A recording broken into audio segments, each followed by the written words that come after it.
you want to go ahead? I don't know. They're going to get water, which is over here. Go get the water then. You'll be down there where the water is.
Well, after Lawler was a bit of a disappointment, we've come along to an old haunt of ours, which I was at, I think, about 5 years ago. This is Petrudor Rocks, and the disappointing thing here is the massive spread of weeds in the place. All these awful weeds spreading all over what used to be native flowers. It's still a pretty little spot, but yeah, just a real shame that it's being ruined by weeds. And the fact is, the more people come into a place, the more weeds you're going to get, because the more the seeds get spread around.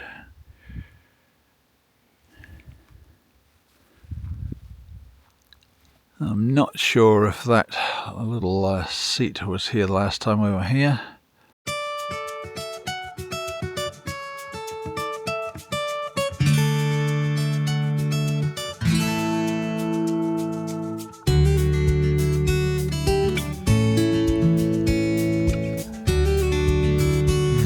Over this side's where we had the camper trailer. It's a while ago.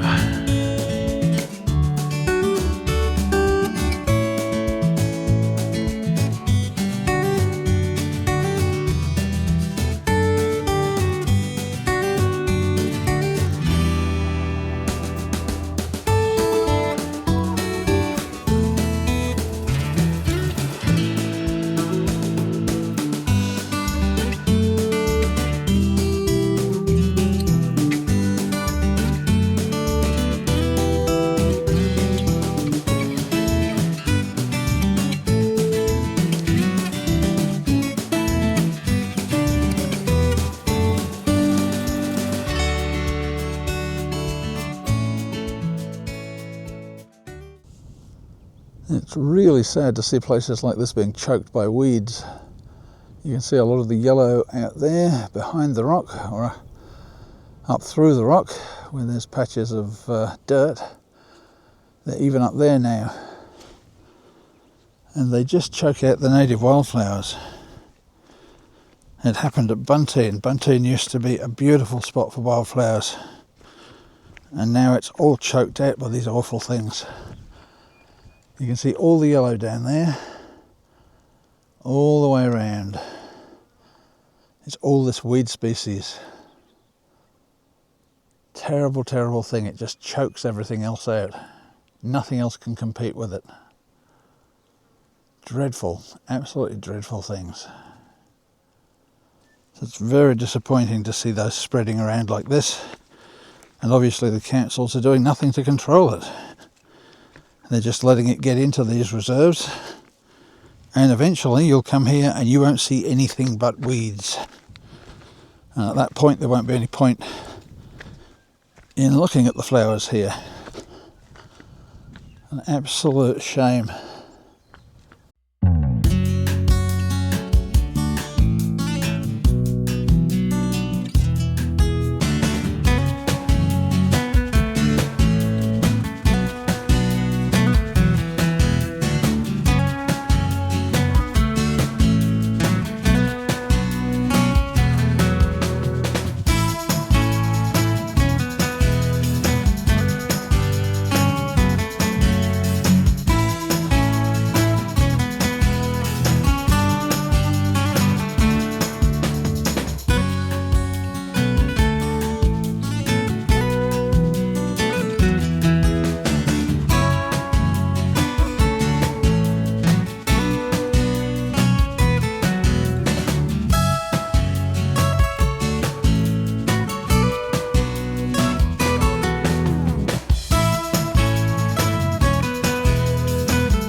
The flowers here are great. No, I don't know.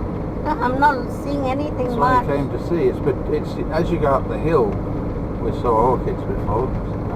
I see. Down in here somewhere.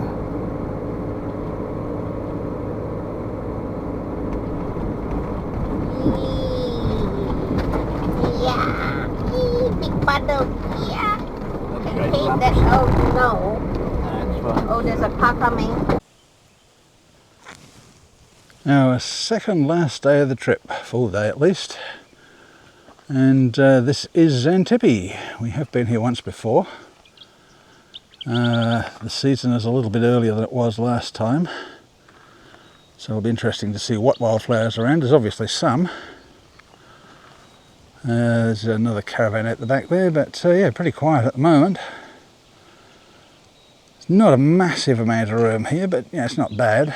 If you've got a four-wheel drive in a caravan, you can get to places we can't because of the ruts in the road. But yeah, we're going to have a ride up the track there and have a look at the old tank and see what wildflowers there are alongside the road. This is the top end of the track at Zantippi. It's the old water tank at the back there, and the rock is sort of hidden away in the bush behind it. This is new. It's nice to see the council's putting some facilities in. Nice little barbecue and picnic table. I don't think any of that was there last time. And this is a turnaround area, so if you come up here with a van or something, you can get round okay. Bit of new signage up here as well, so nice to see that they're adding some information for people.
Oh, we've just called into Dalwallinu, which is roughly 30 kilometres west of Zantippi, mostly to dump black water, dump rubbish, and check out the local op shop, which is just over here in the station apparently. So we've managed to miss it in the past because we haven't been here on the right day, but finally here on the right day.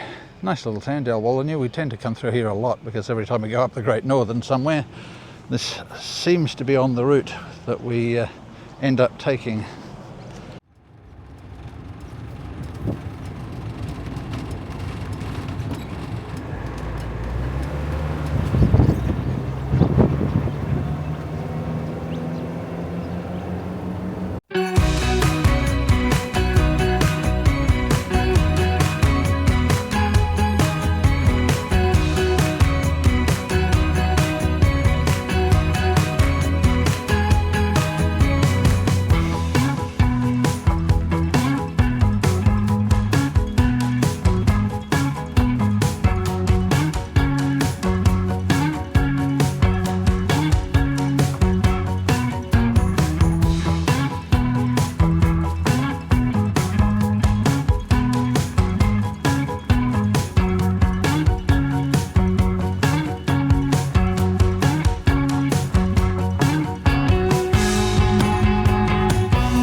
And we've now stopped in at New Norcia. Fair drive today, about 150 I think, down from Xantippe.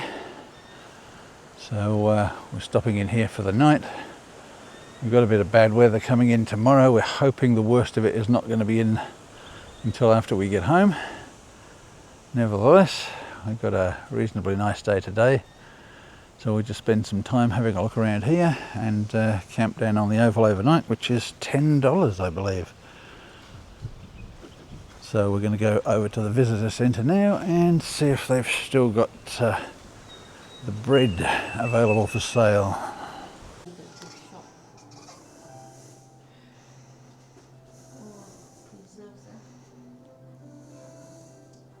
So it's not they make, it's from the farm. Some stuff they make, some stuff they don't.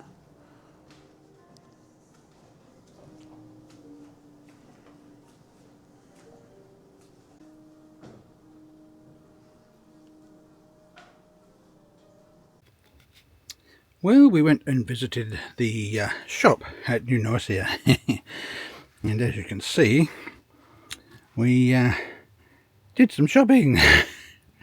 Well, it is my 65th birthday today, so I figured, why not go spend a few dollars?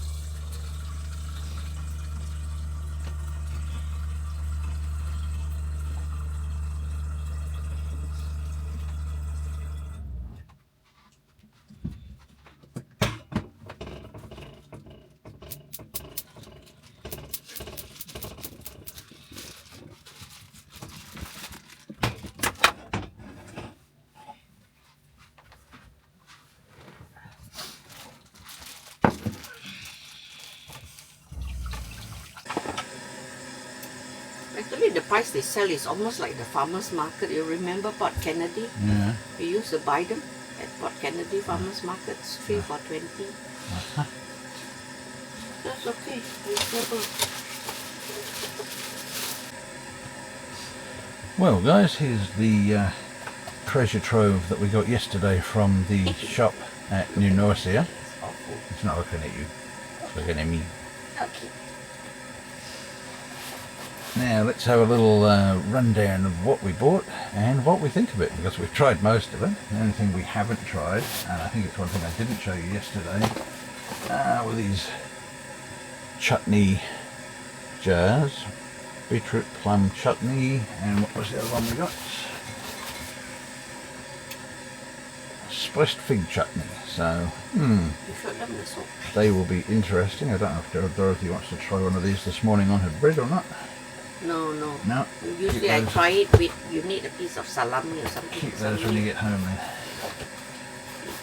It's like Miss Maud, you know, when they do the small sandwiches, they will put a piece of like a slice of ham, sliced thin cheese, and then they'll put that spread on. Yeah. And it really works well with that. Well, we'll try those at home. Okay, now this is the pan chocolati. And that's the way it comes, and you can see there's a significant portion missing off the end of it. So we have tried it. Very heavy, thick, cake-ish type thing, but more chewy than a cake. Full of nuts and interesting things. And chocolatey flavour. I love it. Dorothy thinks it's a little too chewy, but It's quite sweet. yeah, she's not so much into sweet things as me, as you can probably tell.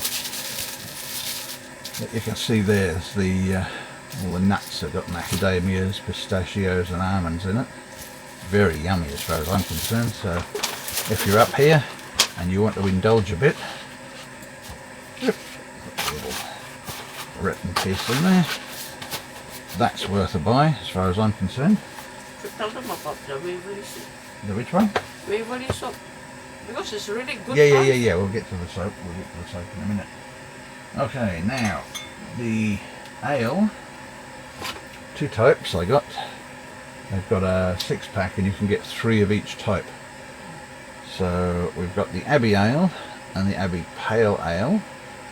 I tend to prefer this one, although this is a stronger flavour. It's an interesting flavour, I'll give it that. But yeah, for my style of beer, this one's a heavier feel to it. It's also about 7-point-something% alcohol, 7.3% alcohol in it, whereas this one's about 4.2, I think it was. So you drink one of those, it's almost like drinking 2 of those. It looks like that bottle is a bit less than that one, isn't it? Yeah.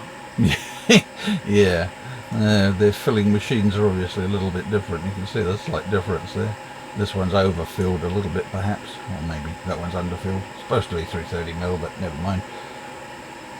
Let's pop those back in their container. And You're not showing the... You're showing the same bottle. no, they're very different. So what is this one? No, that's Oh, the Audi one. It oh, doesn't okay. count. And here we have St Benedict's Port. I don't think St Benedict had anything to do with it, but never mind, they've got to call it something, don't they? Not bad. They do a liqueur muscat and a vintage port here, but they were sold out, so it was a bit disappointing. But this is nice port, quite pleasant. I wouldn't rate it as the best port I've ever had, but yeah, worth a try and a good drink. Mark, Abbey Ale is not made by the monks anyway. No, They're it doesn't. probably brewed in Western Australia by Mash Brewing. I know, it doesn't matter whether they make it or not, and they sell it up here, that's the point. Now, as you can see in here, this is the nut cake. Ooh. I can get it out of the container I put it in, and you can see that one's been nibbled on by some mice or something like that. Again, a heavy, very thick style of cake, and nice and chewy and a good flavour. I'd recommend that one as well if you're up here. It's like a heavy condensed fruit cake. Well, even, yeah. It's hard to explain it in terms of cake because it's so thick and so Condensed. heavy. Yeah, condensed. Now, let's see if we've got anything else we need to talk about. The bread. Yeah, what the hell was that? Nah, stay there. Okay, this was the Grobet bread that Dorothy picked up. It's an Indian style. It's unusual. Cumin and caraway seeds. Yeah, cumin and caraway seeds. Very unusual. And that would go really well with some butter on. Excuse the kettle in the background. But yeah, with a nice Indian curry, that would be great. It is okay to have on its own with just some butter on top, but an unusual and interesting flavour. And it's only $5.50 right now. Yeah, and last but not least is my absolute favourite, which I was hoping to get up here. You can see how much of that one's gone already. Is the multigrain and walnut fruit bread. Oh my goodness, this stuff, I love it. I think personally $9.90, but worth every cent of it. This thing is full of nuts and fruit. It's a nice heavy bread, and it is delicious. So, well, I think the grow board is worth the price, $5.50. Yeah, Dorothy 600 and I think it's 680 grams. Because of the size of it and everything else, yeah, that's Yeah. good value. But now, given the choice, I would buy the multigrain fruit loaf every time. That's absolutely delicious. So we are now going to settle in. Oh yes, Dorothy's just reminded me to do the soap, but it's for sale up here at a very good price. You buy 3 for $20. You can buy these things in other shops for $15 each, which is ridiculous. So these work out under $7 each anyway. $6.65, about $6.70 each. $6.70 each. Good. And according to Dorothy, that's a great price. Yeah, because online, years before they had it for $5.95, but it has gone up to maybe six something. So you're getting here, which... Just the smell of that as I'm picking it out of the bag is amazing. They are very, very nice smelling soaps. The smell it imparts to the air around it, you could almost use them as a deodorizer type thing. Oh, definitely. They're very strong. You can put them in your cupboards, you know, your drawers, your linen drawers. So, that was the result of yesterday's shopping at the monastery shop. They have all sorts of other things in there if you're interested. We did get 6 of those, so that's just one half of it, but you get the idea anyway. I don't need to show you all of them. You bought one is $8, so it's better to buy 3 at $20. So now we're just going to settle down, have our brekkie, and then pretty much on the way home, 180 k's, and the trip's over.